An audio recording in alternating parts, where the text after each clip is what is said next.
being hunted. She told us coming into this, it's fun to be hunted. It's fun to perform with a target on your back.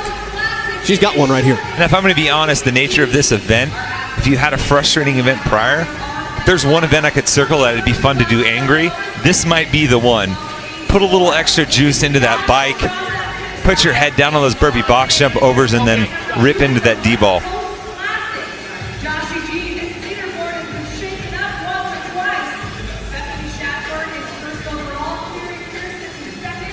We're about 30 seconds into this event 5.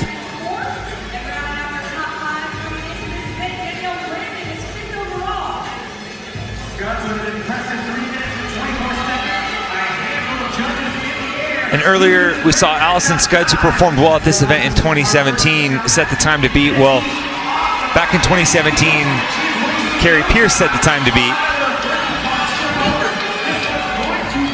And shot out of a cannon already. We are on to the burpee box jump overs, and Delle Speegle is flying. She is on a mission, and Tommy, she knows she needs to cover ground and is out to do so. And that's scary for the rest of the field. She's moving well in these burpee box jump overs because you know she's going to manhandle that D-ball once she gets to it. She's one of the strongest athletes, not just in this field, but in CrossFit. So if she can get through these first two portions, then it's pretty smooth sailing for her. And the way that Delle Speegle is working here, considering what she's been through today, just from a physical stance, makes it all the more impressive as she continues to pull that box forward. Danielle Brandon, though, with the blue hair in lane 6, the woman that she is trying to chase down. They are neck and neck as Speegle continues to work.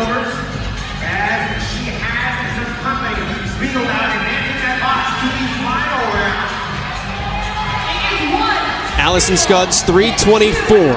Time to beat. We are more than halfway there. 10 D-ball cleans on the final movement.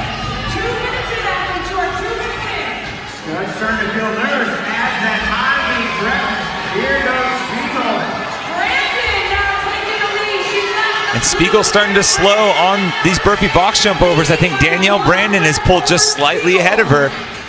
And it's interesting, Danielle Brandon, she'll touch both of her feet, then one leave foot overhead to reach with that. And here is Brandon, who is seconds earlier to the D-ball.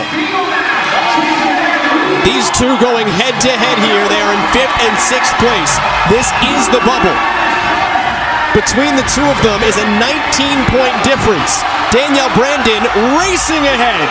Touch and go. There is no time to spare. Brandon does not want to let go of a ticket in the top 5.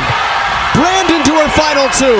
Speegle just behind, but Danielle Brandon. How about the comeback? Oh, did Speegle edge her out? So close at the 3-minute mark. Delle Speegle is done and cooked, but she left it on the floor.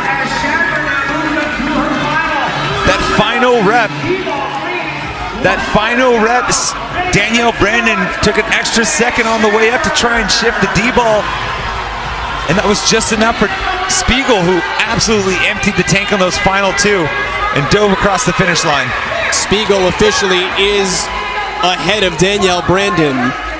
So Delle Speegle wins by 0.3, and it looked like Brandon was going to be there.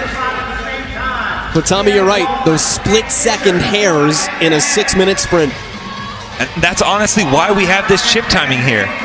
Because of these margins, we want to be as precise as possible to pay credit to these incredibly close races. Brianna Wallen, she's on the bubble as well.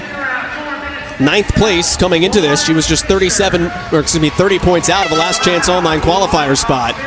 But 3 minutes. Delle Speegle and Danielle Brandon. Delle Speagle's going to gain ground. Brandon will still